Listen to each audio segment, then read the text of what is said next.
Muy buenas tardes, televidentes y oyentes, seguidores fieles de Voz Perú TV. Nos hallamos en el programa Educación y Ley en Acción por esta señal. Y estamos muy felices, muy contentos y sobre todo vamos a aprender y a escuchar una línea verídica. ¿A cargo de quién? De nuestro invitado de hoy, martes 11. Él es el coronel Arturo Germán Carvajal Bellido, especialista en inteligencia, ha pasado por unidades como la Irandro, en distintas estaciones de la antigua Policía de Investigaciones, es también criminalístico, perito en escena de crimen, es oficial operativo y tiene una maestría en gestión pública en la Pontificia Universidad Católica del Perú. Germán, Arturo, bienvenido. ¿Cómo estás?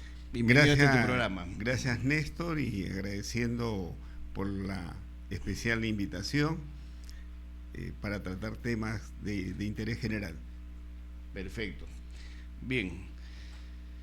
Quería tratar un poco antes de entrar de lleno al tema, mi querido Arturo, sobre el índice de percepción de la corrupción. Esto, como tú sabes, lo otorga Transparencia Internacional a nivel global, ¿no? Entonces, el Perú, nuestro país, ha pasado del puesto 101 en el 2012 al número 127. Entre los factores que explican esta caída, una caída fuerte, ¿no?, está la aprobación de leyes que favorecen la impunidad y que han debilitado los esfuerzos para combatir la corrupción. Una corrupción increciendo, unos temas que nosotros vamos a tocar con el especialista, con el señor coronel. Y aquí, ¿quiénes son los responsables? En extremo, los partidos, los congresistas. El rechazo a la clase política es prácticamente generalizado. Es por eso que los outsiders son favoritos, aún no se sabe quién, ¿no? Porque si fueran las elecciones de mañana, ¿quién ganaría? ¿Quién vestiría la banda presidencial? El voto en blanco, el rechazo. Ese sería el presidente de mañana, ¿no? Sin partidos políticos, con ideas claras y ni un plan de desarrollo del país a largo plazo, quienes llegan al poder no tienen ni el soporte de una estructura partidaria ni los incentivos adecuados para hacer un buen gobierno. Y la realidad es que los partidos en el Perú reclutan a candidatos de manera improvisada, sin un mínimo de cohesión de ideas en común y ni siquiera haber revisado antecedentes penales. Es la cruda y la triste realidad. Así uno se cuestiona si la democracia la tiene efectivamente o tiene herramientas necesarias para defender los avances de los países y los derechos de sus ciudadanos. Dentro de este intríngulis, dentro de lo que estamos viviendo, Arturo, me decías fuera de cámaras, ¿qué país, no? ¿Qué país el nuestro? A veces circense, a veces penoso. Hay muchos memes que dicen, en el Perú no me aburro, pero sería interesante que no nos aburramos si estuviéramos agolpados de justicia, de entretenimiento sano, de cultura, pero no nos aburrimos por todos los escandaletes que existen. Y esto de los últimos ha sido pues la cabeza del ministro del Interior. No es que hagamos odas ni loas por el ministro del Interior, pero sin embargo no está trabajando mal. La criminalidad no se va a reducir drásticamente.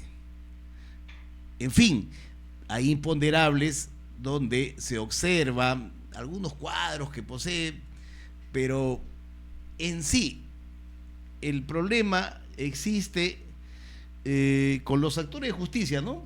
Delia Espinosa del Ministerio Público, Yanet Tello del Poder Judicial, Luz Pacheco, que viene a ser esa luz dentro de la oscuridad como presidenta del Tribunal Constitucional, la Junta Nacional de Justicia.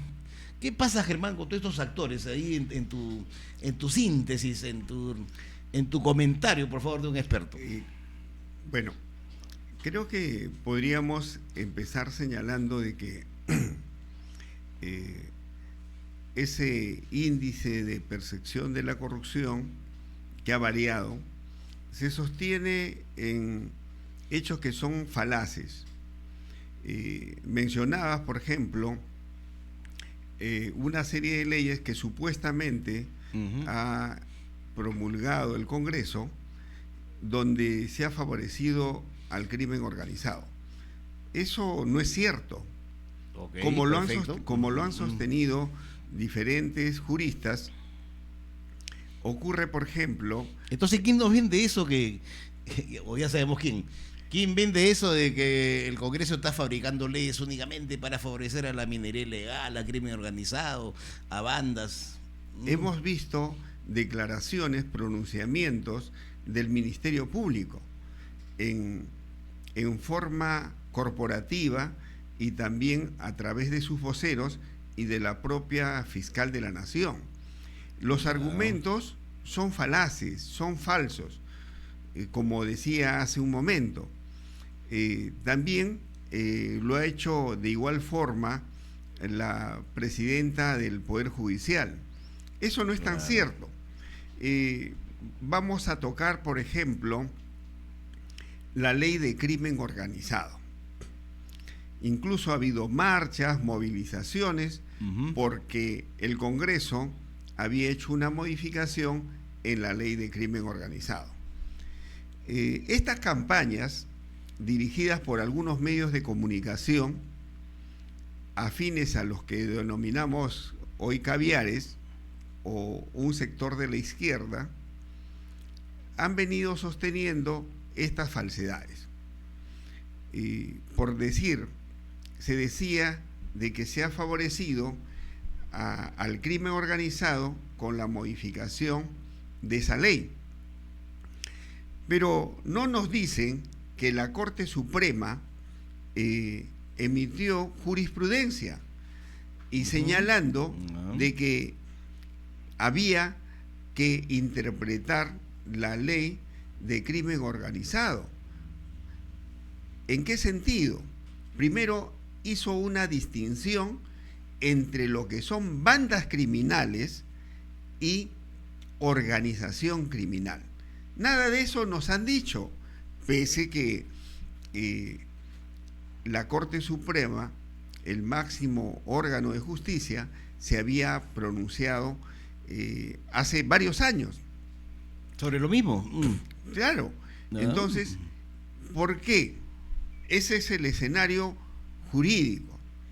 Había que hacer una distinción entre lo que es una banda criminal y una organización criminal. Podemos, por ejemplo, señalar que la DIVIAC con el EFICOP nos señalaban mediante una serie de operativos que realizaban de que estaban desarticulando organizaciones criminales. Eso simplemente era un show mediático, un reality show, por cuanto... Bien montado, por supuesto, ¿no? Claro, y eso ha ocurrido desde hace varios años, desde el 2016 aproximadamente, con el caso Lavajato con el caso Cuellos Blancos. Pero para establecer una analogía, mi querido Arturo, ¿quién estaba en el poder en el 2016? Porque si van a tener poder, si la DIVIAC va a asumir funciones que se repetían en la IRCOCOR de la policía, ¿no? Es porque tenían la alta investidura. Hasta el presidente podía haber metido juicios en ese tipo de decisiones para que se conforme una DIVIAC, o el ministro del Interior, o quiénes. El 2016 ocurre lo siguiente. Ingresa PPK y se crea en el Ministerio del Interior la división de alta complejidad, llamada DIVIAC. Pero PPK ¿es caviar? ¿O puso gente caviar? Bueno, tuvo todo el apoyo de ellos, ¿no? Ah, ok, por ahí. El ministro del Interior, Basombrío, sus viceministros, Galería de pícaros.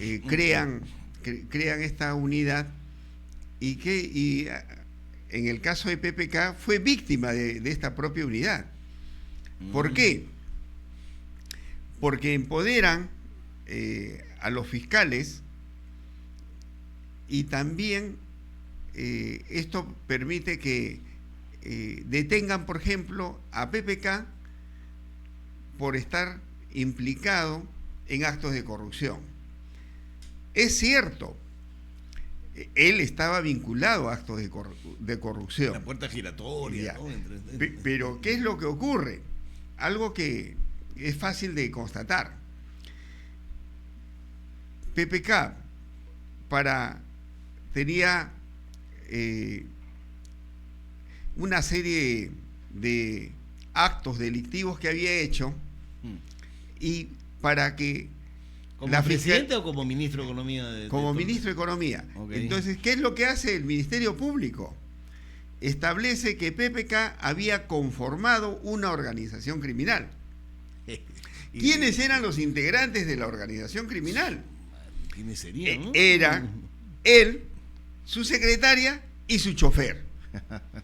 Eso es un absurdo. Pero absurdo dos, los tuvieron bastantes meses a los tres. Pero todos los medios de comunicación confabulados con ellos, así es, ¿no? Y con los fiscales que actuaban, Domingo Pérez entre ellos, nos hicieron creer de que la organización criminal de PPK era integrada por su chofer. ¿Pero por qué hicieron esto?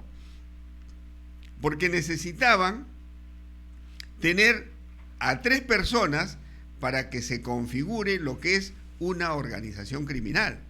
Sin embargo, eso, ¿con qué finalidad? Aparte de que el denominar organización criminal tiene impacto en la sociedad, en la comunidad. Claro. Pero no solamente eso le permitía extender los plazos. Las investigaciones podían durar por siempre. Han pasado ¿cuántos años? Y ha pasado 8 años y todavía no lo tenemos a PPK en juicio. Lo mismo ha pasado con otros casos. Pero, ¿dónde vemos que esto es sesgado? Analizamos el caso de Susana Villarán, que ha recibido millones, alrededor de 12 millones de dólares, de parte de Odebrecht y otras empresas brasileñas. Entonces, ¿qué es lo que ocurre? De que esta señora está siendo procesada, investigada, porque hasta ahorita tampoco, pese al tiempo transcurrido, ella está en juicio.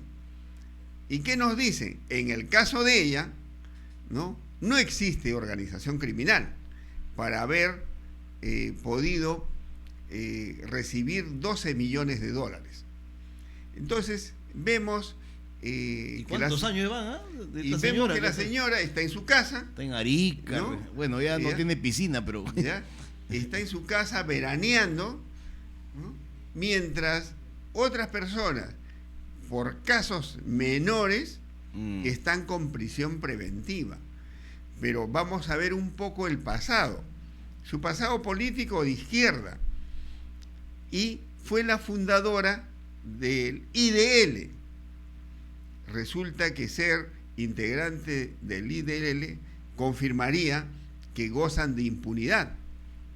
Esta señora está disfrutando plenamente de su libertad y eso lo ven todos los ciudadanos. Y no se ha establecido que ella conforme una organización criminal. Cuando es evidente que para estos actos de corrupción han tenido que participar varias personas. Entonces, ese es un ejemplo de cómo se ha venido manejando el sistema de justicia, solamente en el tema de lo que es organización criminal o bandas criminales. Entonces, ¿qué es lo que ha hecho el Congreso? Simplemente ha aplicado esa jurisprudencia de la Corte Suprema y en la nueva ley que establece como que tiene que ser.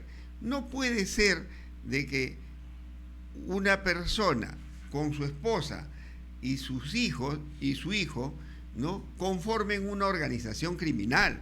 Eso es un absurdo.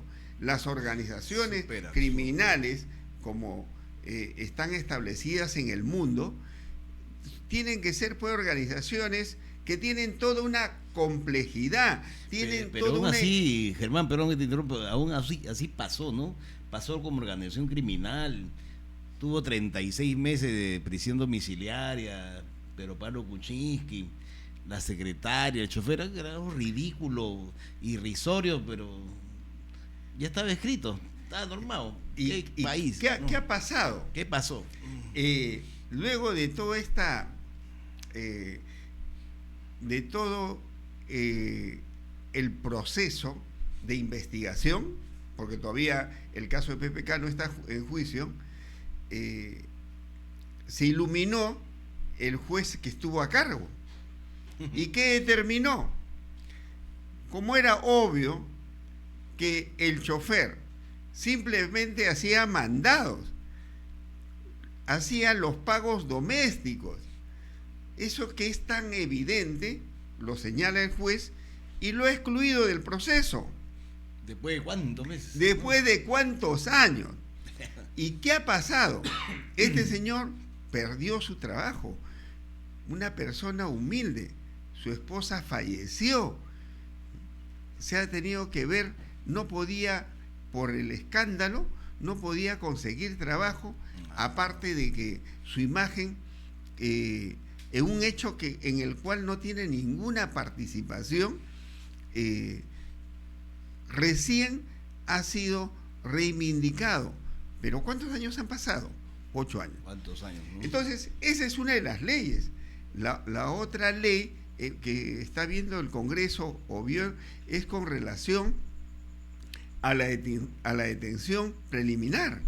Esta ley ha sido utilizada abusivamente por los fiscales, con la complicidad, ¿no?, con la comparsa de los jueces. Y alguien puede decir que es una opinión. No, tenemos innumerables casos donde ha tenido que ser ya la sala, en una apelación, señalar que esa detención preliminar era indebida. Y no solamente, lo mismo ha pasado con la prisión preventiva. Pero para que llegue a sala, ¿cuánto tiempo hay que pasar? Claro, efectivamente. Eso es lo que viene pasando, no solamente con la detención preliminar, sino con la prisión preventiva. Es la segunda instancia que corrige a los jueces por estos abusos. Ok. Arturito, nos piden de estudios, ¿no? Así están las costuras del sistema, ¿no? Con un patriotismo feble, sentados en un cilindro de pólvora, estamos perdiendo el predicamento, las reformas son alambicadas, es el Perú de hoy. Vamos a pasar después de esta pausa, pero antes que nada decir la noticia, martes y jueves, un diario que no es un pasquín, un diario que está completo, que está bastante distribuido en su estructura interna del Callao, y no solamente para Chalaco, sino para todos los peruanos. No se olviden, martes y jueves, la noticia. Regresamos con el señor coronel Arturo Carvajal Bellido tras la pausa.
Bien, volvemos en este interesante programa donde estamos recibiendo luces de parte de un experto, de un jefe policial, sobre todo culto y leído, que también va a diferentes series de televisión, escribe una revista de bastante difusión, Vivir Bien, ¿se llama? Vivir Bien. Vivir bien, porque es lo que queremos hacer todos, ¿no? Vivir bien. O sea, es un imperativo moral. Tener al cargo de todo lo que podemos leer, ¿no? Sin ningún tipo de vientos de fronda. En estas semillas de desconfianza en las cuales está viviendo nuestro país, es como una novela donde alguien tiene el rol protagónico y el rol antagónico. Por ejemplo, creo que Anora ganó el Oscar, ¿no? El Oscar últimamente, la actriz que interpreta, etcétera.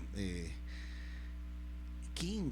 El antagónico en nuestro pueblo, según la vista de muchísimos, ¿no?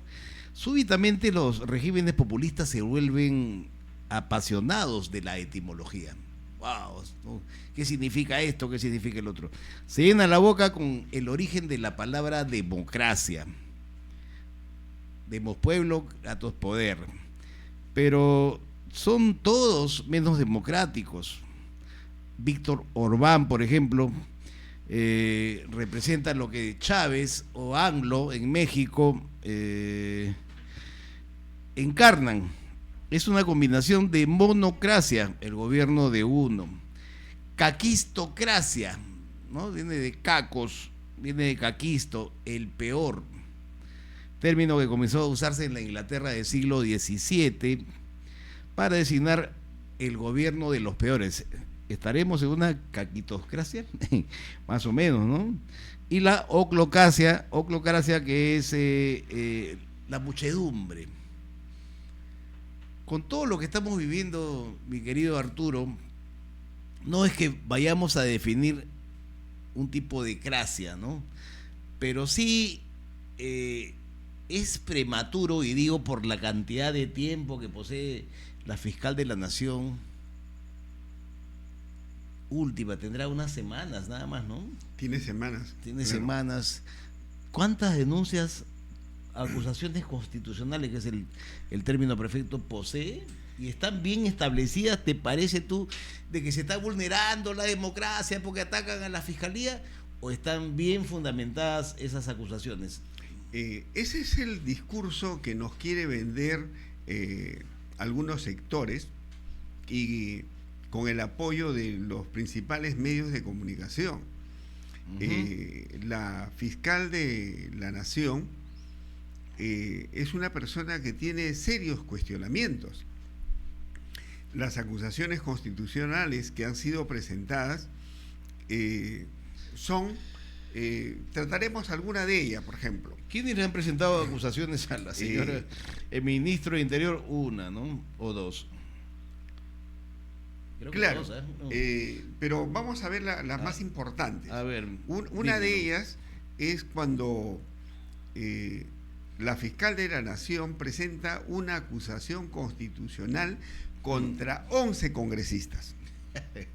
La mitad de ellos son miembros en retiro de las Fuerzas Armadas y la Policía Nacional. Tenemos el caso de el congresista Montoya, Cueto, Quiabra, Azurín y Williams, ¿no? Y Williams. 5 congresistas. ¿Qué cosa dice esta señora?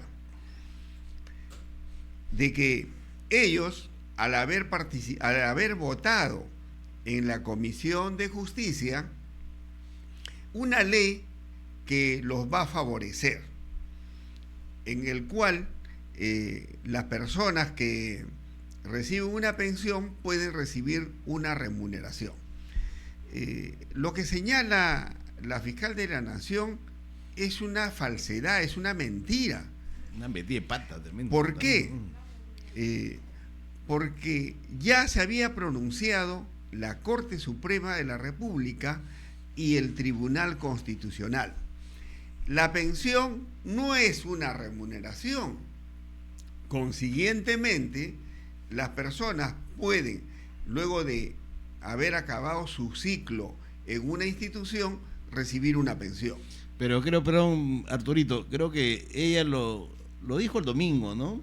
No lo conocía, las decisiones del Tribunal Constitucional en relación a la diferencia entre pensión y haberes, pero lo hacía porque dice que ellos mismos se han beneficiado de la norma, lo cual también es un absurdo, ¿no? Claro, ella ha contravenido varios artículos de la Constitución, pero vamos a centrarnos en el punto de la acusación. Ya.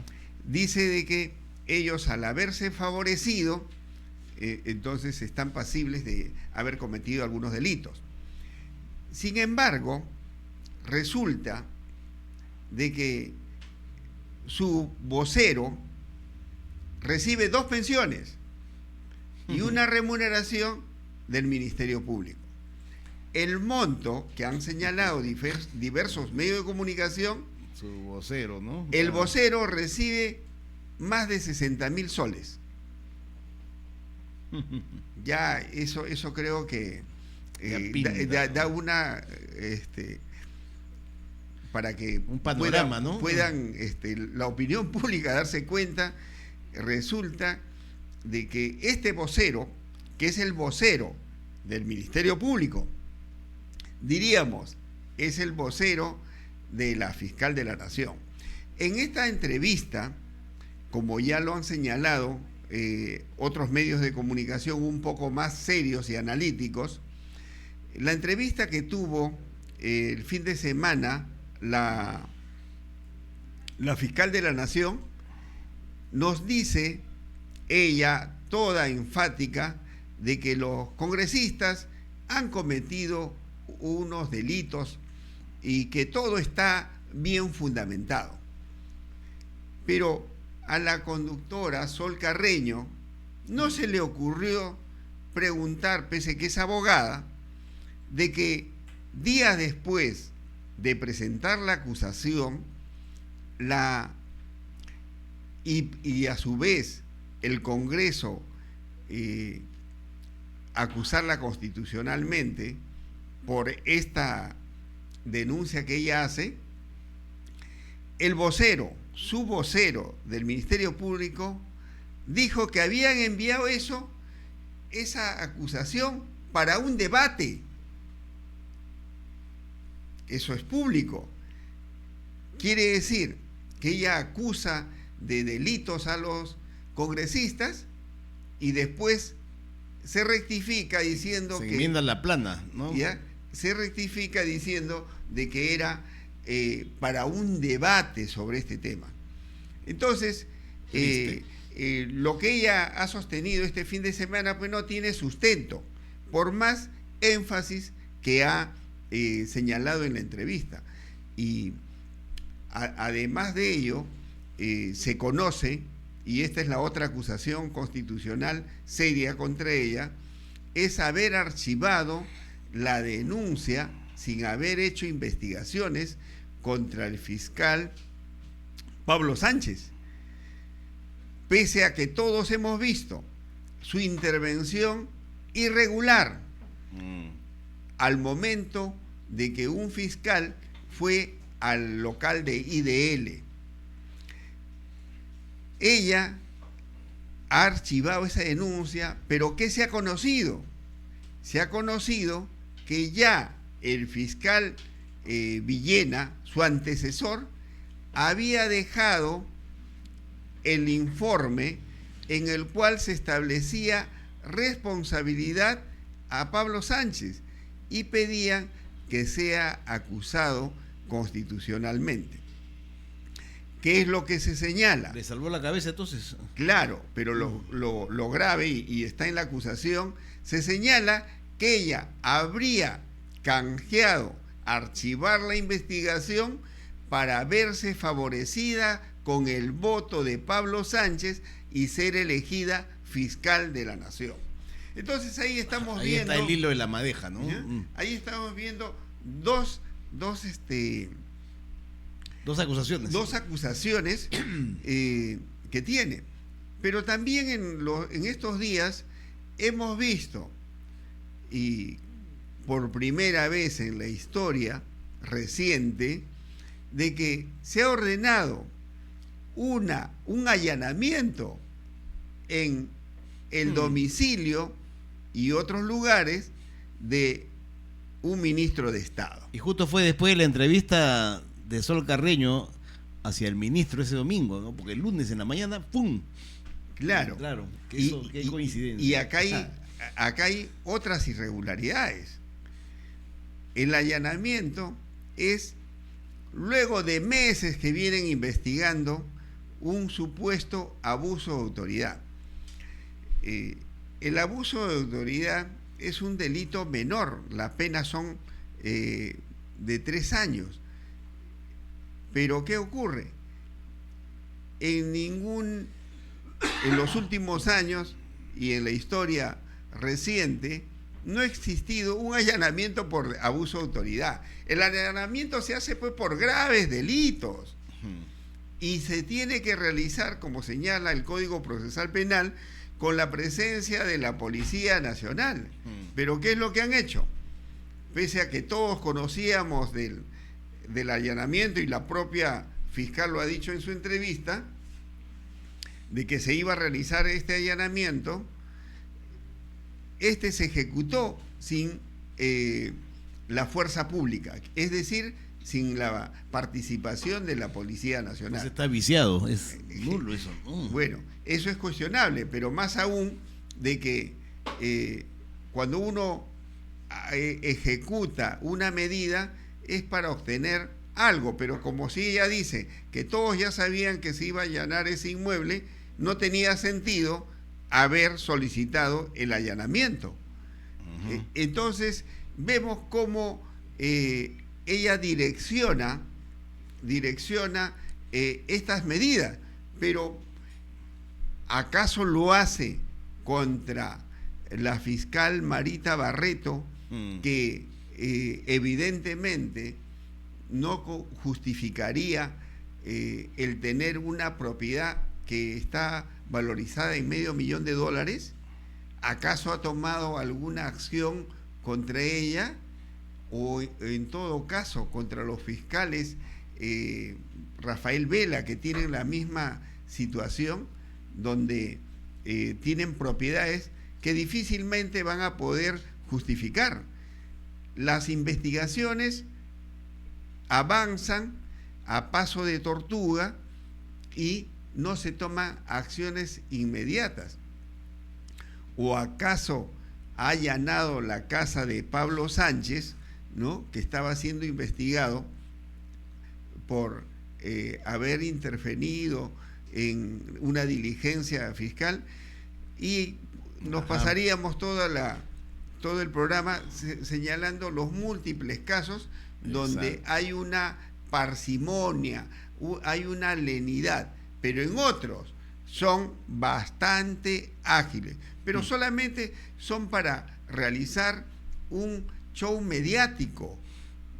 Eso es lo que estamos observando. Exactamente, ¿no? Y eso es lo que nos tienen acostumbrados estas personas. Te faltó una acusación constitucional que es precisamente: vamos a detener la criminalidad. Ok, nos reunimos los operadores de justicia, el ministro del Interior convoca y la fiscal de la Nación da la orden de que no se presente su equipo de fiscales para tratar sobre la detención preliminar, para tratar sobre algún tipo de protocolos para hacer.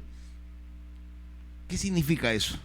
De que lo que es la otra acusación constitucional que le han presentado contra ella, porque el Congreso ha promulgado una ley por la cual la policía tiene participación en la investigación preliminar.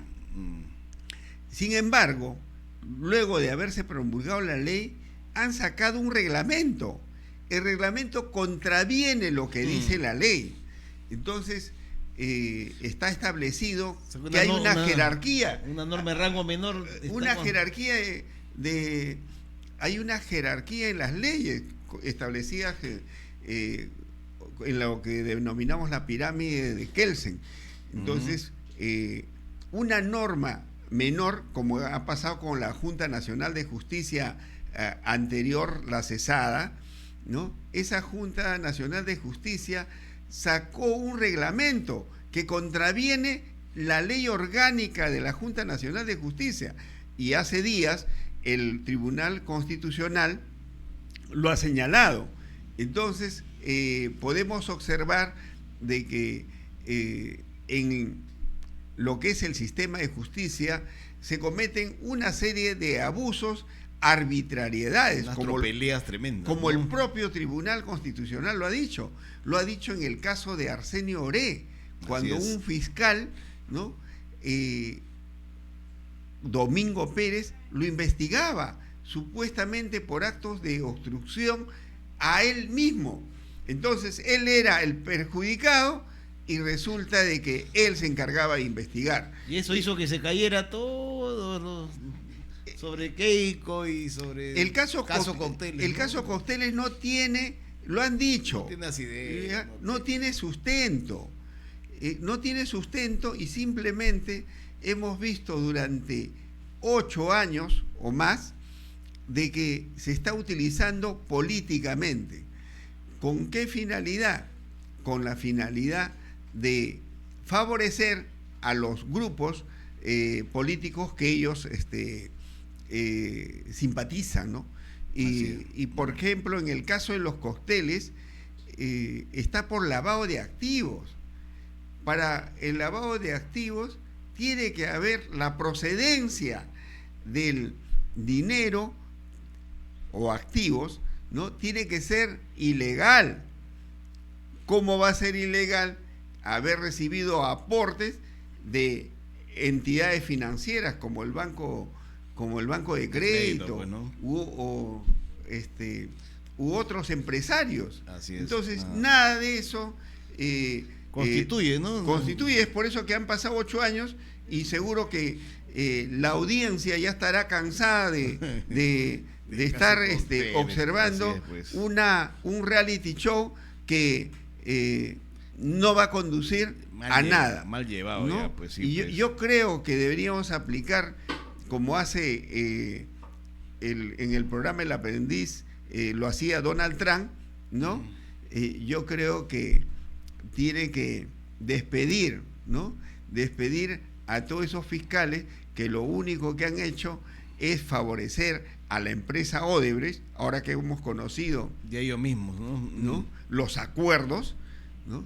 Y todos desfavorables al país. Sí, pues no hallamos ese punto arquidémico, ese equilibrio, ¿no? La presidente, Dina Boluarte, no puede convocar al Consejo de Estado, ni el ministro de Justicia al Consejo para la Reforma del Sistema Judicial.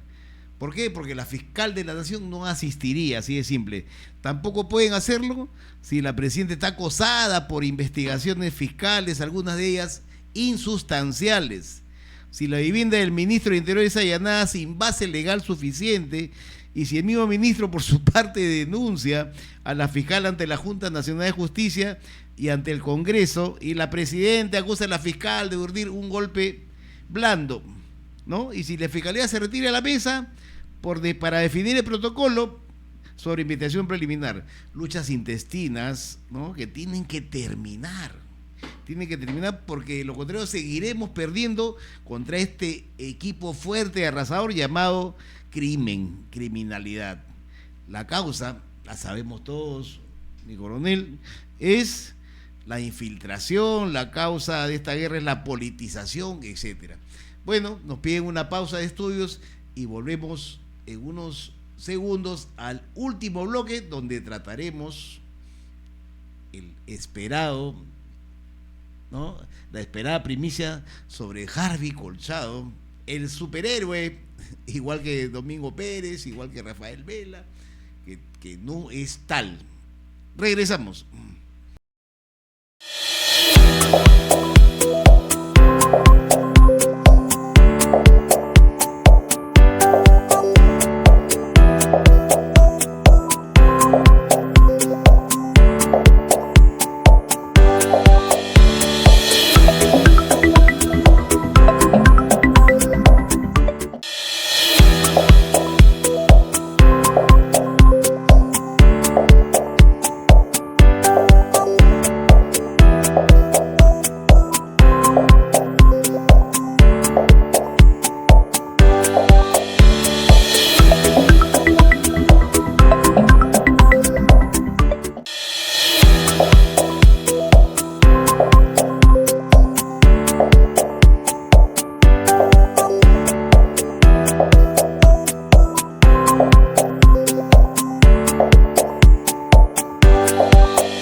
Gracias, Mafe, gracias, Estudios.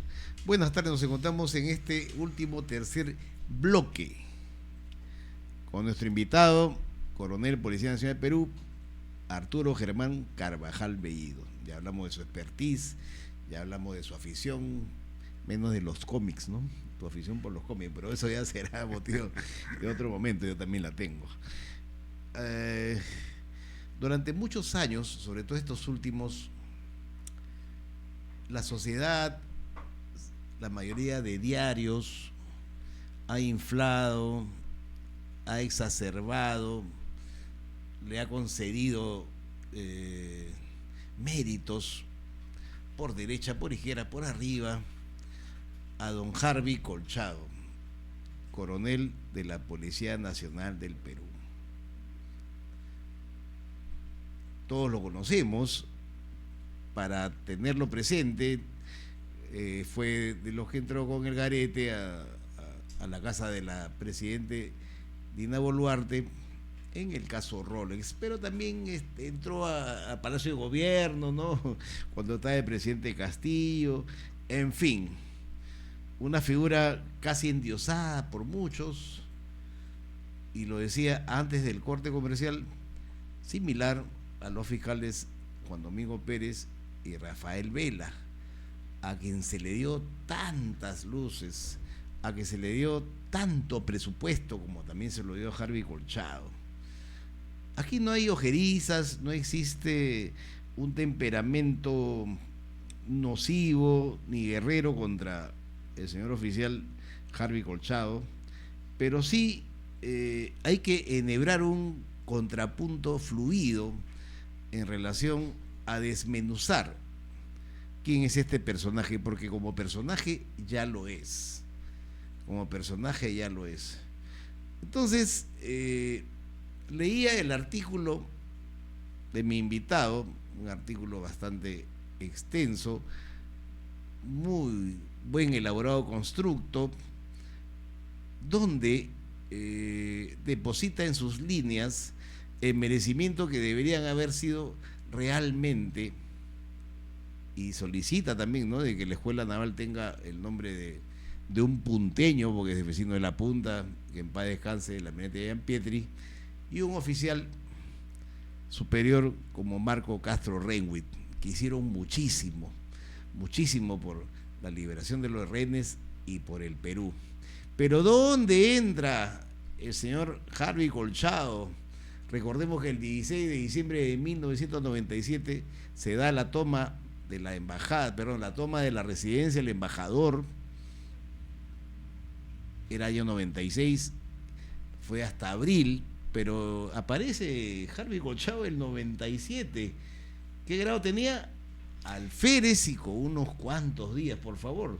Nárranos todo ese episodio para que nos demos cuenta dónde está la añagaza, la treta, dónde se encuentra este señor que postulará seguramente, más que fijo, en algún partido político y podría ganar.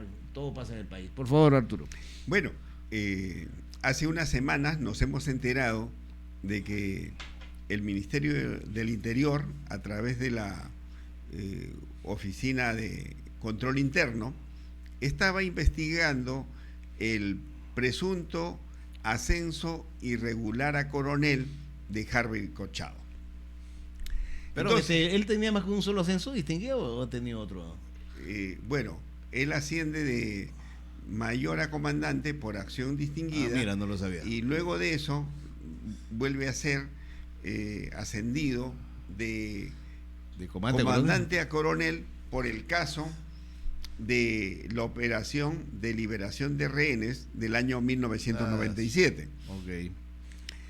Y vamos a cumplir ya 28 años de esta operación exitosa de rescate de los rehenes, y él, en las diferentes entrevistas que ha tenido posteriormente, luego de conocerse que estaba siendo investigado por su presunto ascenso irregular a coronel,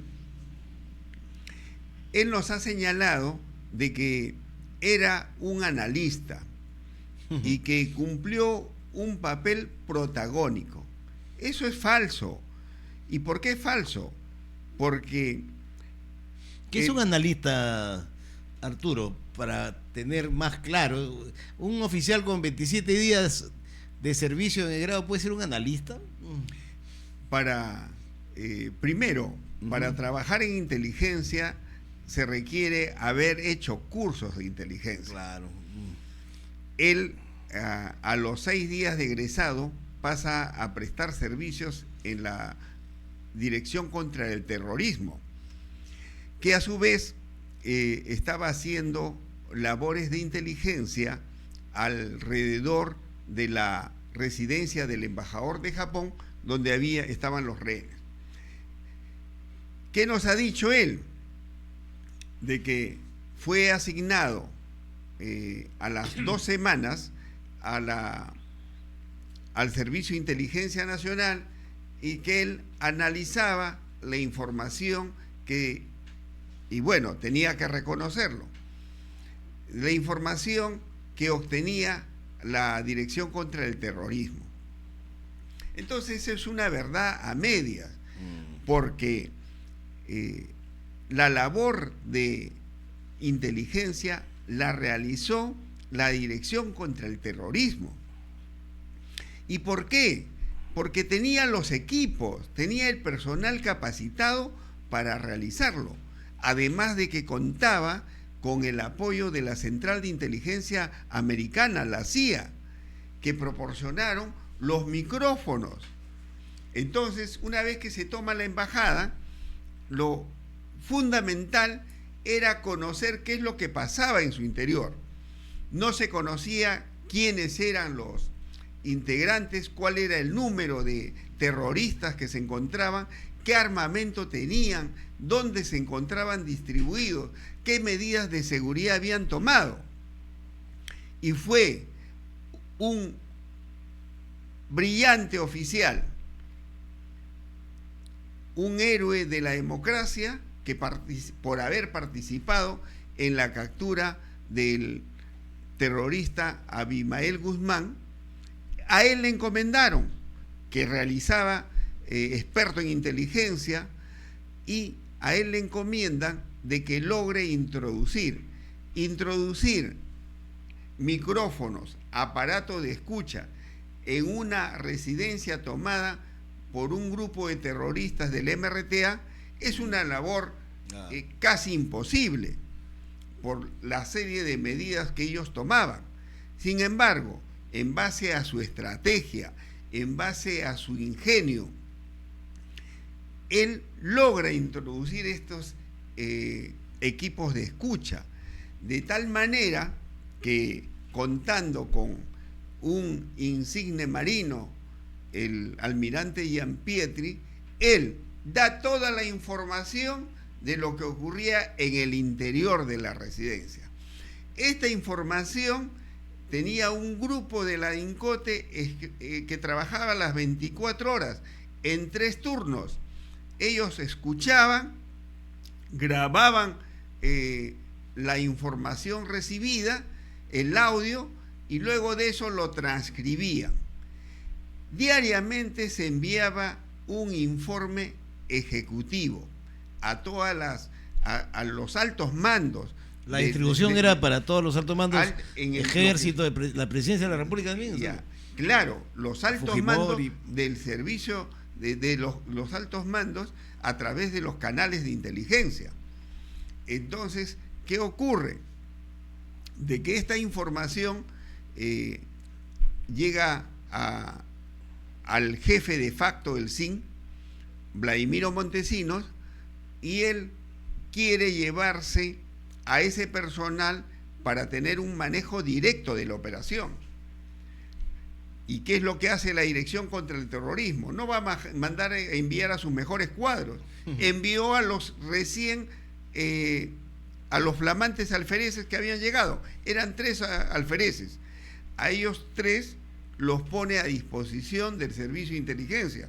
Y acá está el oficio que el propio Colchado lo ha presentado en su solicitud, y donde aparece qué labor cumplía Colchado como digitador. Oficio 381 del 25 de enero 97, tipeado a máquina de escribir, la antigua Olivetti o Remington que usábamos, ¿no?, en la policía, y se encuentra el nombre de Harvey Julio Colchado Guamán, digitador, o sea, escriba. 25 de enero 97, tenía 25 años de estar en servicio, 25 días de estar en servicio activo. ¿Es cierto eso, no? Claro, entonces ahí estamos demostrando lo que él ha venido señalando en sus diferentes entrevistas, diciendo que hacía, que era un analista, que su labor fue protagónica. Eso es mentira. La labor lo realizó el mayor Marco Castro Renguis. Él es el que hizo la penetración de todos los equipos de escucha o micrófonos, y con todo el equipo que estaba a su cargo se podía conocer qué es lo que había en el interior, qué armamento tenía. No estuvo ni un minuto dentro del grupo de Marco Castro, Colchado. No, porque él trabajaba en otra oficina, y cuando es puesto, porque recién había llegado, entonces diariamente el mayor Marco Castro hacía un resumen ejecutivo de todo lo que se había conocido durante las 24 horas. Esto era distribuido y era enviado a la propia Dirección contra el Terrorismo, donde la Oficina de Inteligencia, ¿no?, personal experto, capacitado y de un número suficiente, realizaban el análisis correspondiente. Una copia de ese resumen ejecutivo llegaba al Servicio de Inteligencia. ¿Quién se encargaba de llevar ese documento con el cassette? Era el alférez Colchado y los que aparecen ahí en el oficio. Entonces, su labor era una labor secundaria, porque lo más importante, y para que no quede duda de quién fue el aporte, es que previo a la operación, a la ejecución de la operación, se realiza una reunión presidida por el jefe de facto del SIN, Vladimiro Montesinos, altos oficiales del Ejército y de la Policía Nacional, especialmente de la DINCOTE. Y resulta de que habían planificado... ¿Dónde fue? ¿En las instalaciones de la CIA que tenían en San Isidro? En el Servicio de Inteligencia. En el Servicio de Inteligencia. ¿Y qué es lo que se establece ahí? El general a cargo del Ejército señala que va a hacerse la operación en horas de la madrugada. El general quería romper en la madrugada. Como normalmente se hace estas operaciones, se hace en horario nocturno o en la madrugada, ¿no? Eso es lo que señala la experiencia. Sin embargo, todos estuvieron de acuerdo.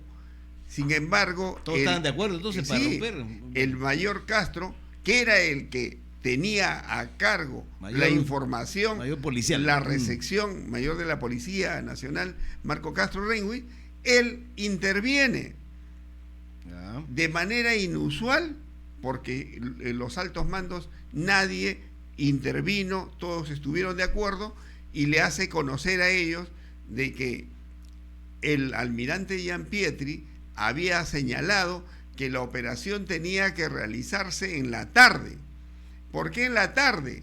Porque en la tarde ellos hacían práctica de fulbito y era el horario más adecuado porque el armamento estaban en los almacenes, en el almacén que tenían para poder realizar la práctica.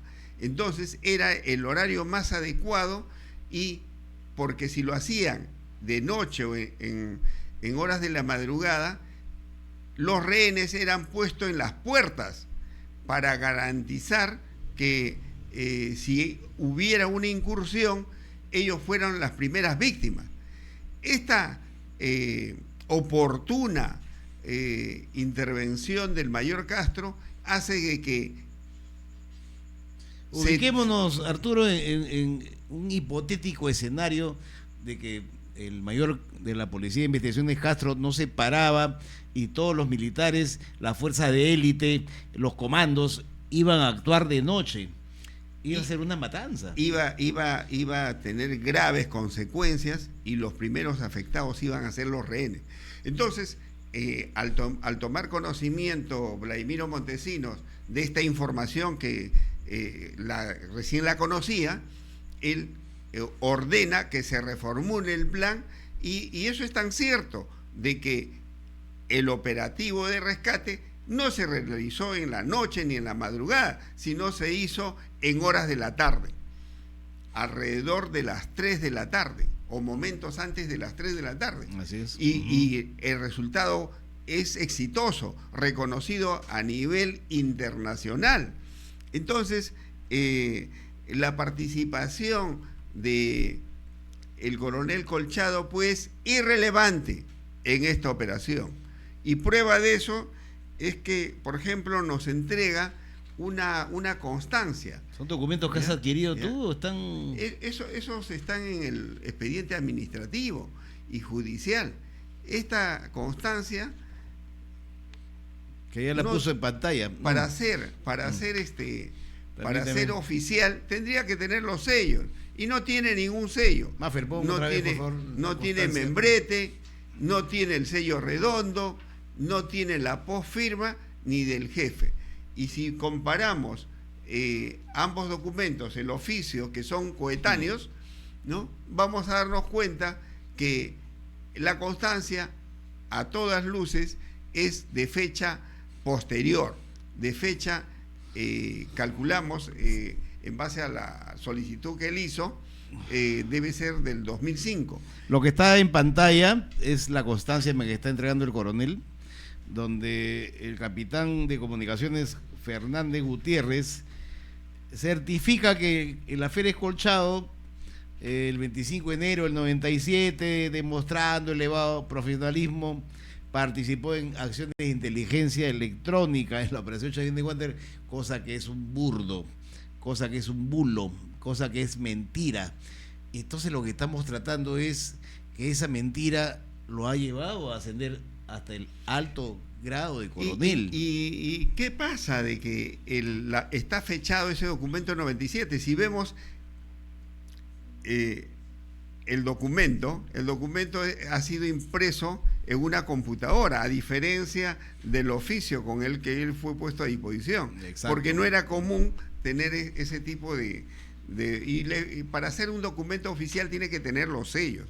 Y no solamente eso, sino que el Consejo de Investigación de Oficiales, que señala el año 2007, señala que la ley establece que para tener un ascenso, excepcionales acciones meritorias, excepcionales. Y como ya he señalado, los verdaderos protagonistas fueron otros, ¿no? Su labor era irrelevante. Por ejemplo, ahí hubo un abuso, ¿no? Porque Montesinos jamás quiso que la ciudadanía supiese que la policía era el que monitoreaba el interior de la casa donde está Castro. Claro, porque la inteligencia, ¿qué cosa señaló? ¿Cuántos eran las personas, cuántos eran los terroristas que estaban ahí? Claro. ¿Qué tipo de armamento tenían? ¿Cuál era la rutina? ¿Cómo estaban distribuidos en los diferentes ambientes? ¿Qué rehenes se encontraban? Y toda la información que fue fundamental, ¿no? Es por eso que, bueno, al no cumplir con... O sea, que asciende Colchado y Castro no asciende. Es algo... Entonces, ¿qué nos dice el Consejo de Investigación de Oficiales? Que desestima el ascenso de él por cuanto no cumple con los requisitos. Era lógico que era así. Esa época. Luego del pronunciamiento a través del proceso administrativo, Colchado va al Poder Judicial y presenta una demanda. Bueno, lo cierto es que en primera instancia le dan la razón, en segunda no se la dan, y en tercera instancia dejan a potestad del presidente de que le otorgue o no el ascenso. Sin embargo, le otorgaron, pese que en la propia sentencia hay un voto discordante, ¿no? No es unánime. Donde fundamenta la jueza, la magistrada, ¿no? Fundamenta la magistrada de que no corresponde, ¿no? Declara infundado el pedido, ¿no? De la Rosa Bedriñana, es quien hace el voto discordante. Entonces es importante, cuando hemos escuchado en las diferentes entrevistas de que él hace notar de que fue el artífice de esta operación. Los verdaderos artífices han sido el almirante Gianpietri y el mayor Castro. Ellos merecen un reconocimiento.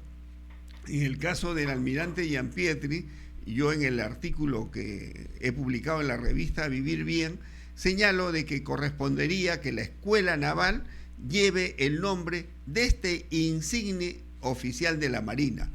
Y en el caso del mayor Castro, que tuvo el papel más relevante de toda la INCOTE, ¿no? Que sea ascendido como corresponde. Esperemos que el Congreso o el Ejecutivo dicte alguna norma al respecto. Y Castro ya había participado en la captura de Mael Guzmán Reynoso, ¿no? O sea, el 92 al 96 que se da la toma de la residencia del embajador, hizo los 24 años, los equipos estaban más sofisticados y se confiaba en la inteligencia electrónica. Efectivamente, los militares que sabían que adentro habían armamentos, dónde se encontraban, cuándo jugaban fulbito, cuándo se daba el golpe, si no fuera por la denominación de mar que tenía Gianpietri, el almirante Gianpietri. Y hay una situación, que los verdaderos protagonistas, que era el mayor, su equipo, no han recibido ningún reconocimiento. Nada. Y alguien que está que no ha tenido una participación pueda reclamar. ¿Y en base a qué lo hace? Dice porque los de el Servicio de Inteligencia del Ejército ascendieron, pero no podemos comparar el grado y la responsabilidad de un capitán del Ejército con un alférez recién egresado, que no tenía curso de inteligencia, no tenía curso de analista básico, ni de escucha. Pues, ¿no? Entonces, y como bien señala el oficio, su función era de digitador. Creo que es importante no crear falsos mitos, y uno de ellos es de que él tuvo un destacado papel. Ningún oficial ni suboficial de la policía fue ascendido, los que realizaron realmente ese trabajo, y la idea es que esto se conozca para que se pueda, si es posible, reconocer a los que tuvieron un papel tan importante en una operación donde se pudo rescatar a los rehenes que se encontraban en el interior de la residencia. Y se va a conocer palmo a palmo, poco a poco, pese a que Colchados tiene una maquinaria mucho más amplia, más ampulosa, con amigos caviares en varios canales, donde está defendiendo algo que él considera injusto, como es su irregular ascenso, ¿no? Antes de irnos ya al final del último bloque, te cuento, ¿no?, que el nieto de Belaúnde, Rafael Belaúnde Llosa, se ha reunido con Colchados, ¿no? Se ha reunido con él, con Gino Costa, dos personajes caviares vistos a través del cristal de la derecha y de la izquierda radical, ¿no? Bueno, el señor Belaúnde, creo que es ingeniero industrial o economista, todavía está dando sus primeros pasos en la política, pero califica, ¿no? Califica a todos lo que citamos alguna vez el término caviar con lo siguiente, ¿no? Dice, ¿qué es lo caviar hoy? Dice Rafael Belaúnde. Dice, si uno se adhiere a una derecha prebendaria, mercantilista, que obtiene sus beneficios a partir de favor político, es caviar. O no se adhiere a una izquierda retrógrada, estadista, es caviar. O sea, si uno no está en los extremos, es caviar. Entonces, ¿qué no quiere decir este señor? Que es caviar, ¿no?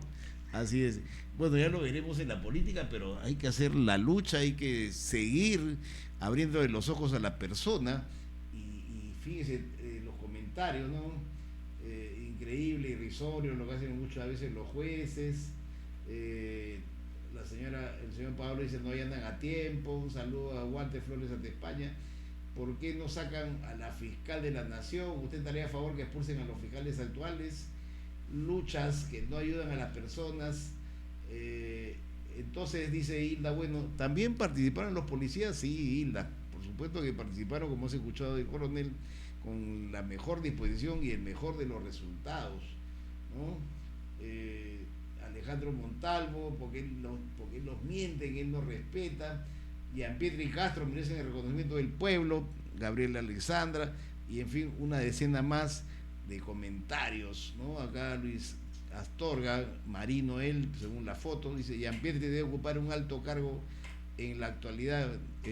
Bueno, ya está fallecido Luis Astorga, el almirante Gianpietri, pero como dice el coronel, la escuela o alguna unidad importante de élite, de decir, porque de verdad un marino a rajatabla, de armas tomar. Tu despedida, por favor, Arturo Germán. Bueno, creo que las revelaciones de incursión en política del coronel Corchado, acompañado de Gino Costa, que todos saben en el espectro político dónde se ubica, confirman lo que él ha querido negar en varias entrevistas anteriores.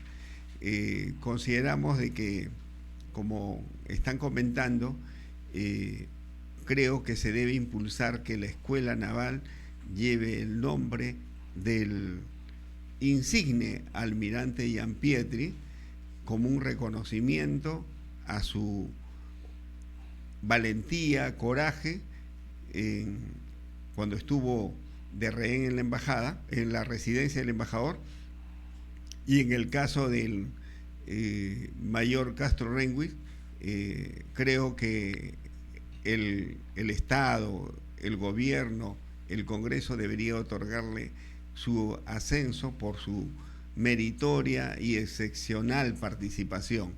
Y los que estuvieron directamente involucrados, que era el personal de escuchas y de analistas de la Dirección contra el Terrorismo, que merezcan el reconocimiento correspondiente a través de alguna condecoración o felicitación.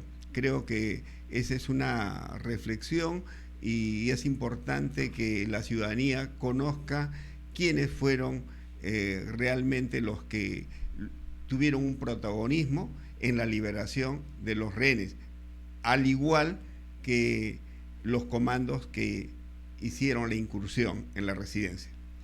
Muchísimas gracias, y efectivamente me quedo con lo último, me enlazo. ¿Por qué? Porque Ministerio de Educación, DREC, Direcciones Regionales de Educación de todo el país, dentro de su currícula, en lo que es cívica, en lo que es desarrollo personal, ciudadanía, deberían seguir en 2 páginas estos actos heroicos de los héroes modernos que tenemos, pero que no se saben. Muchísimas gracias de la audiencia, muchísimas gracias Arturo por estar con nosotros. Gracias, te esperamos en otra oportunidad para tu sucinto y hermoso análisis, y con ustedes, amigos, gracias Maffer en la producción, muchísimas gracias Marlen, y estamos viéndonos pronto, de acá el martes que viene, por favor. Tengan ustedes muy buenas tardes y a triunfar.